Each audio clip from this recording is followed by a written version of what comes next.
esta vez con Ángel R. Figueroa.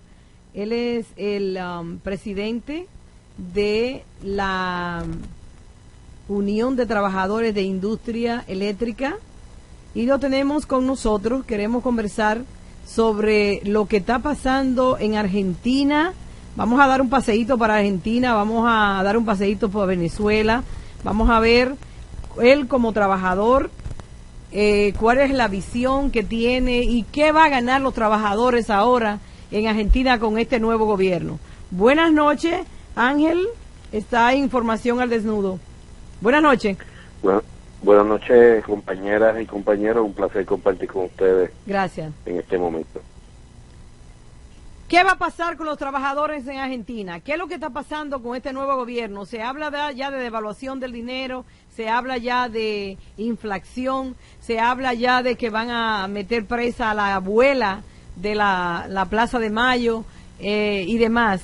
Vimos también la despedida de Cristina, que fue una despedida, primera vez en la vida que yo veo que a un presidente lo despiden de su mandato, con tanta gente y con tanto amor hacia ella que tuvieron los argentinos, y las palabras que ella dijo a los argentinos. Quiero ver en cada uno de ustedes un líder, porque cada argentino es un líder y no puede dejarse pisotear por nadie. Esa fue palabra más o menos que él dijo en su discurso. ¿Cuál es la opinión que usted tiene, Ángel? La situación que está ocurriendo en América Latina, comenzando por la discusión que me trae sobre el nuevo mandato del presidente Macri en Argentina, es algo que tiene que los países de avanzada, de progresista en los últimos 10 años, tomar muy en serio frente a una ofensiva o retomar una ofensiva por parte de los gobiernos de derecha en los países latinoamericanos. Por lo tanto, esta situación argentina que vamos a estar explicando ahora, que después vamos a estar moviéndonos a Venezuela, que tienen un lazo, una relación directa con este proceso que se está en América Latina, es importante evaluarlo en todo su contexto. Macri inmediatamente asume el poder de la presidencia. Lo primero que hace es de anular lo que llamaban en Argentina el cepo, que no es otra cosa de mantener un control de la compra de moneda extranjera, especialmente el dólar, para a su vez volver a recapitalizar el país. En palabras más sencillas, sí, evitar la fuga de capital argentino frente a la crisis que vienen viviendo desde los años 90, desde Menem, a raíz de las privatizaciones, el proceso neoliberal que se vino implementando. Esa determinación de Macri de anular el llamado cepo conllevó unos resultados negativos de forma inmediata, especialmente a la clase trabajadora, donde la inflación aumenta y se proyecta que aumenta hasta un 39%, pero por otro lado hay una degradación del poder adquisitivo de un 30%, o sea que tiene una combinación que afecta principalmente a la clase trabajadora de Argentina. Este evento ha conllevado un movimiento muy interesante, que las fracciones peronistas que los últimos 4 o 5 años, me refiero a sindicales, ¿verdad? Sí. Que no podían tener una reunión, no podían sostener un diálogo, ya comenzaron a sostener un diálogo. Por otro lado, inclusive otras centrales, como la central de toda Argentina, más de izquierda, que centroizquierda como el peronismo, también está habiendo diálogo en ese proceso para exigirle al gobierno de Macri que legisle, que apruebe legislación para poder apalear esta inflación por un lado y devaluación por otro. Mas, sin embargo, la respuesta de Macri es que cada sindicato negocie con su patrono. Es muy interesante, el gobierno crea la crisis, entonces manda a los sindicatos a tratar de resolver la crisis con los patronos. Hay un elemento que es importante señalar en el proceso. Sí. Argentina, de una forma u otra, ha ido neutralizando, o el crecimiento de la deuda pública ha sido uno controlado. por diversos factores, ¿verdad? Por la experiencia del endeudamiento y por también otro factor externo, que tampoco se le prestaba dinero de la misma forma que anteriormente a la crisis. Sí. Más sin embargo, a la llegada de Macri, ya el Banco Interamericano de Desarrollo inmediatamente le aprobó un préstamo de $5,000 millones. Wow. Eso lo que crea es lo que vamos a ver eventualmente en Venezuela, ¿verdad? Sí. De otra forma, pero que vamos a ver eventualmente la discusión que tengamos en Puerto Rico, que es una perpetualidad del endeudamiento público, especialmente por inversionistas norteamericanos. Sí, entonces ahí hay que ver con claridad por qué es que hay tanta hazaña y tanto odio para defender, ¿verdad?, esos gobiernos, porque esos son los gobiernos que dan beneficio. Cuando llega los 15 Fernández y su esposo al poder, la situación que había en Argentina con Menem era terrible. Además de eso, tenemos que recordar que prácticamente a Argentina le iban a cerrar la puerta, los gays, como decimos nosotros, con los bonos buitres, y Cristina luchó y logró estabilizar todo eso. Entonces, a este gobierno inmediatamente le abren todas las puertas y no aparece un juez norteamericano con traba, poniéndole traba. Entonces, son de las cosas que los pueblos deben de ir abriendo los ojos. Este es precisamente, yo decía un comentario, que Macri no sabe lo que es el problema económico, porque siempre ha sido millonario y le interesa los millonarios. A los pobres lo ves como un desecho, como una forma de que le compre su producto y que le produzca más dinero. Así es que a él no le importa, en definitiva, lo que le pase al de a pie argentino. Él no va a gobernar para el argentino de a pie. Él va a gobernar para el argentino de dinero, para el argentino de poder económico. No sé si estoy equivocada, Ángel. No, definitivamente está muy acertada, porque cuando vemos el nombramiento de su gabinete constitucional, prácticamente todos son ejecutivos de grandes empresas en Argentina, inclusive ejecutivos de empresas transnacionales ubicadas en Argentina, sí, o de grandes empresarios de Argentina. O sea, que él trajo al poder todo un grupo de personalidades y de personas vinculadas directamente al capital, y el que está vinculado directamente al capital no va a gobernar para un pueblo, va a gobernar para el capital. Y no hay duda alguna que las medidas que van a haber en Argentina van a ser una de las situaciones que esto también crea la clase, a que el llamado cepo pues evitaba que el dólar se comprara de forma legal en Argentina, y eso creaba que se capitalizara con el dinero de Argentina, no hubiera un éxodo, una importación de capital argentino. Sí. Y entonces existía lo que llaman un mercado negro, donde se manejaba esto, pero dentro de un marco de inflación, de razonabilidad y de poder adquisitivo. Al eliminar el cepo, al entrar 5,000 millones de divisas en los próximos años, va a agravar aún más el poder adquisitivo, como dijimos anteriormente, sí, en Argentina. Y yo creo, ¿y por qué traigo esto a colación? Porque en Venezuela fue el mismo modelo, pero sí, a la inversa. Uh-huh. En Venezuela, que obviamente lleva unos 14 años de gobierno socialista, a través de gobierno de 17 años específicamente, de Chávez, yo de mi punto de vista, con mucho respeto a los compañeros venezolanos, hubo un proceso que no se pudo manejar adecuadamente, que es que Venezuela, al tener un poder adquisitivo a través del petróleo alto, que podían comprarle sus productos de primera necesidad a cualquier país, nunca visualizaron producir esos productos en el propio territorio venezolano. Sí, entonces sí. Dependían de la importación de los empresarios venezolano para esos productos de primera necesidad. Y siguen dependiendo. Y esa ha sido la razón por la cual la crisis en Venezuela no ha podido salir. Por eso Venezuela no ha podido salir de la crisis, porque sigue dependiendo. Era lo que me decía, mira, yo me junté con una muchacha venezolana y me decía ella a mí, mira, yo era muy pequeña cuando esos años del Caracazo y todo y eso, el 99, yo era una bebé, yo no sé nada de eso. Yo solamente conozco gobierno de Chávez. Entonces me decía ella, pero en Venezuela en cualquier lomita tú tira las cosas, tira la semilla y se da. ¿Por qué no se siembra? ¿Por qué no hay una política de acabar con esa dependencia?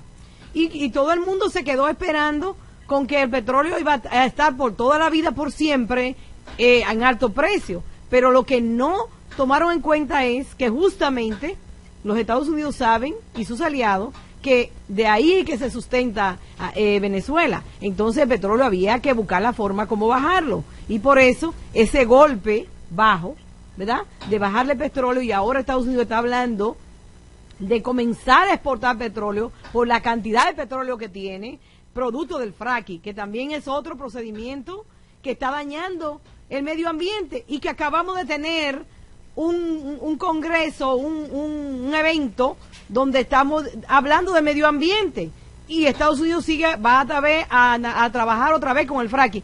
Yo no entiendo sinceramente cómo es que la población no despierta.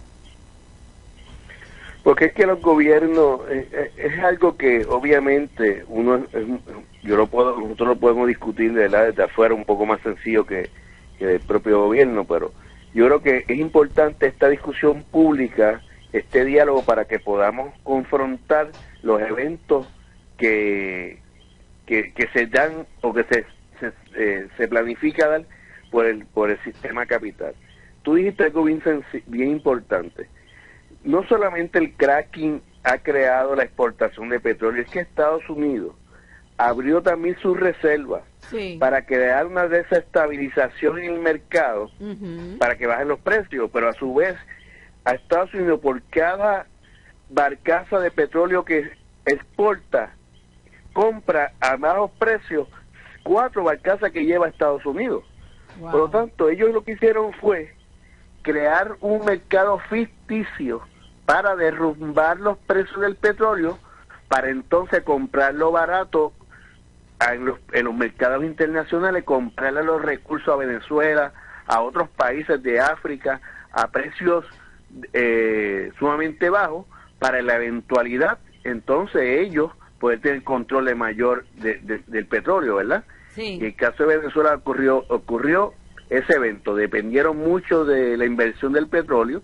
Barril llegó hasta el momento a 130, 140 dólares el barril, cuando hubo el mayor progreso por el gobierno de Chávez, y de momento se derrumba a 36, 37 dólares el barril. Sí. Es una situación... sí.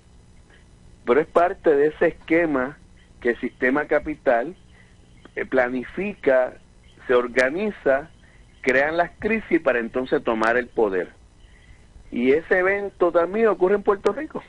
Entonces, es algo que ocurre a nivel mundial. Un elemento que cuando yo estuve el fin de semana con las comunidades latinoamericanas allá en Nueva York, sí, que le traje a colación es el endeudamiento público de Estados Unidos. Estados Unidos hoy por hoy es la nación que tiene más deuda pública del mundo.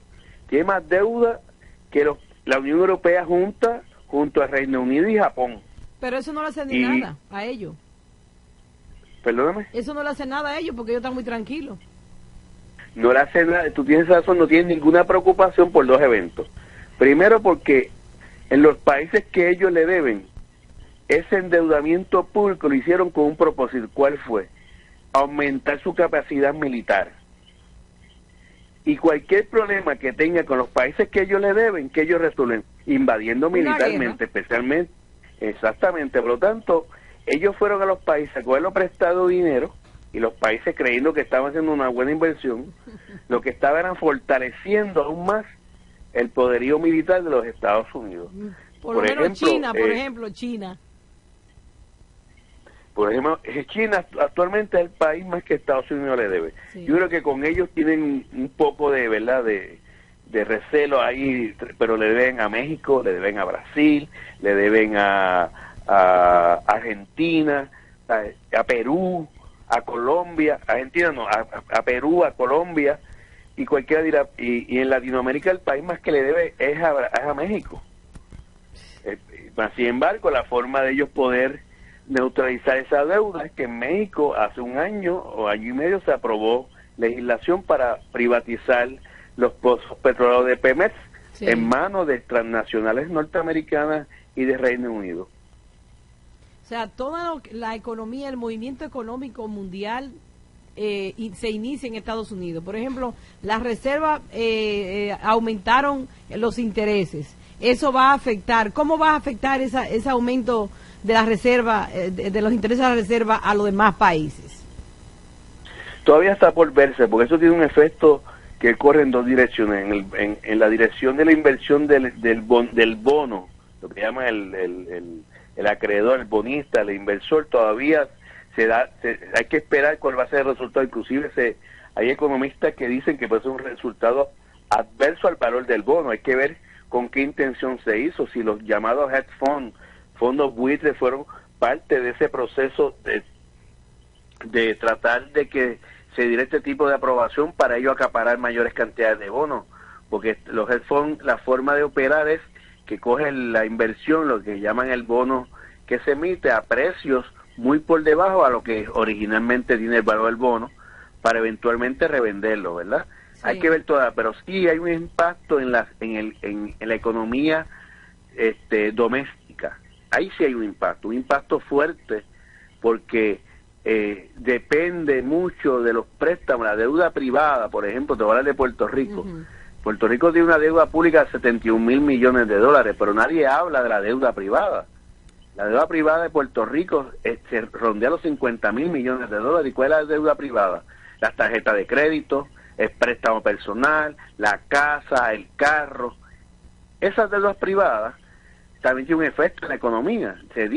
Los economistas dicen en Puerto Rico que la deuda privada hoy ya tiene un cargo, por decirle, una deuda al que nace $17,000 sin todavía entrar al mundo laboral, que tiene un efecto, y esa es la forma de la economía. Por eso es que la deuda pública es un problema global.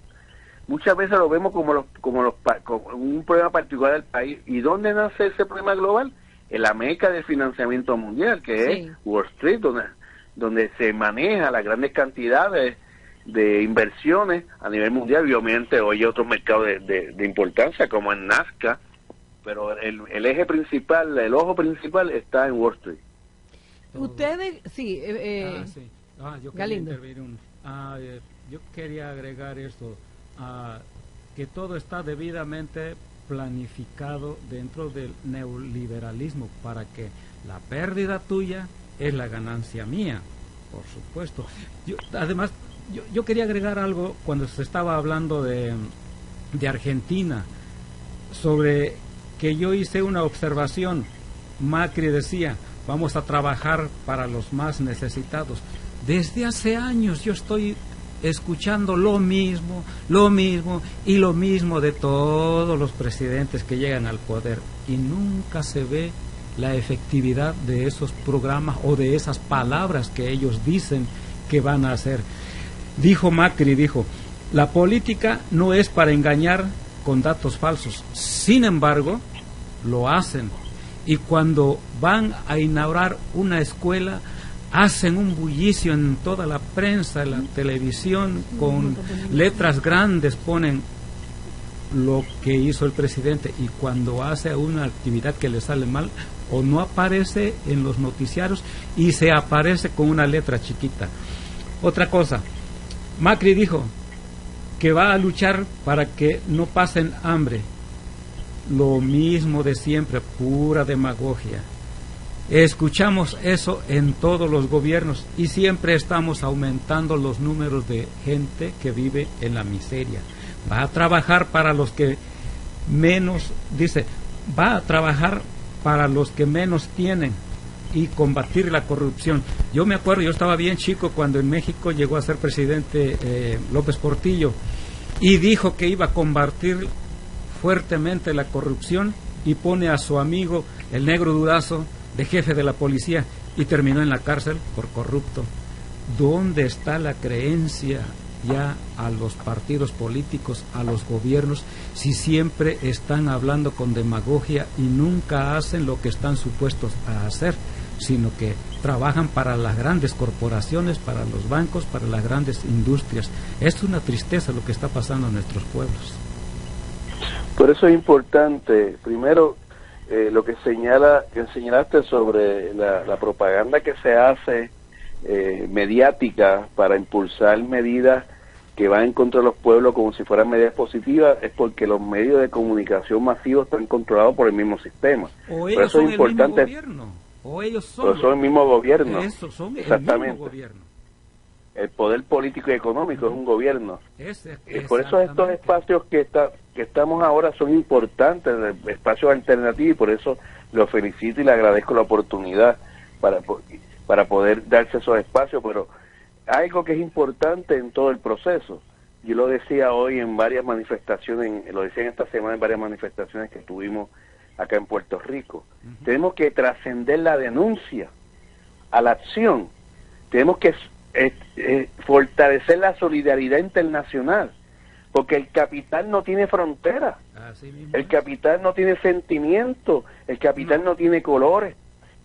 Por lo tanto, nosotros trabajadores, las sociedades, los pueblos, se tienen que solidarizar, se tienen que unir a nivel mundial para poder enfrentar estos procesos neoliberales que se vienen dando desde Margaret Thatcher hasta este momento. Así mismo, los gobiernos están unidos, pero nosotros no, la gente del pueblo no, están unidos, organizados, y ándale, llévales al Papa para que él va a resolver los problemas, y nunca hace nada.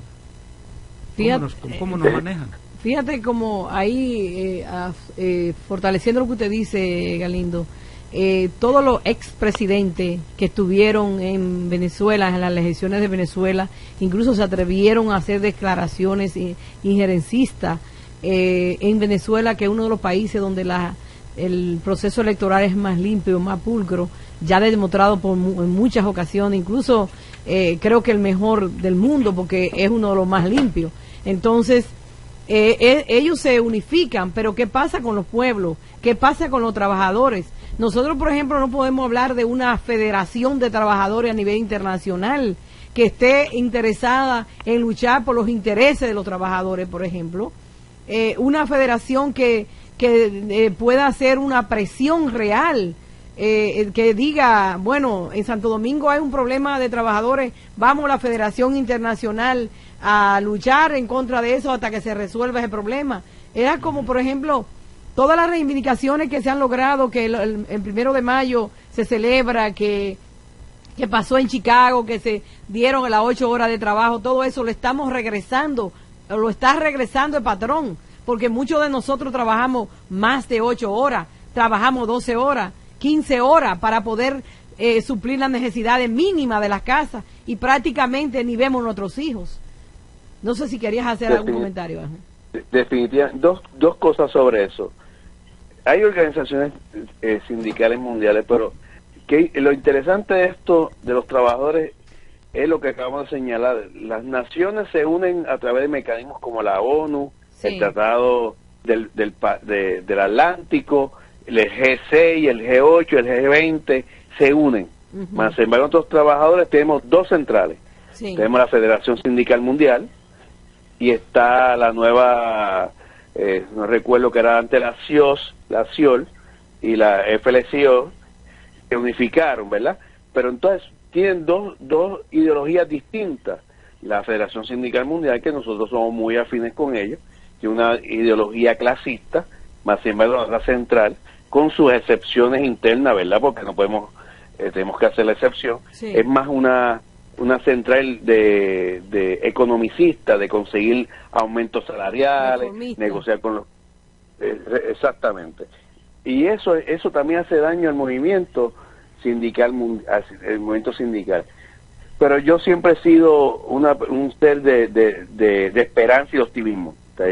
hay que ver las realidades, pero no las podemos verlo con ánimo de pesimismo. Tenemos que verla como un reto para poder seguir trabajando, para poder seguir cambiando y transformando nuestros países. Por eso, en este momento, nosotros en Puerto Rico estamos enfrentando ese evento que muchas veces no se pensaba que se iba a dar, y se da dentro de un marco también político, porque la situación económica de Puerto Rico tiene un matiz político dentro del sistema colonial en que vivimos. Los eventos que tuve la semana pasada con los hermanos latinoamericanos en Nueva York, te tengo que decir con toda franqueza, fue de una enseñanza esperanzadora para uno, porque ver de la forma organizada que están los compañeros, las comunidades latinoamericanas, los inmigrantes, demuestra que sí hay esperanza, y la esperanza se sostiene en la solidaridad y en la unidad de propósito para enfrentar a aquellos que quieren derrotarnos. Fíjate, ahí yo te diría que la idea debiera ser, en la educación que se haga, en trabajo de concientización que se haga con los obreros, con la población, es la creación de un objetivo a largo plazo.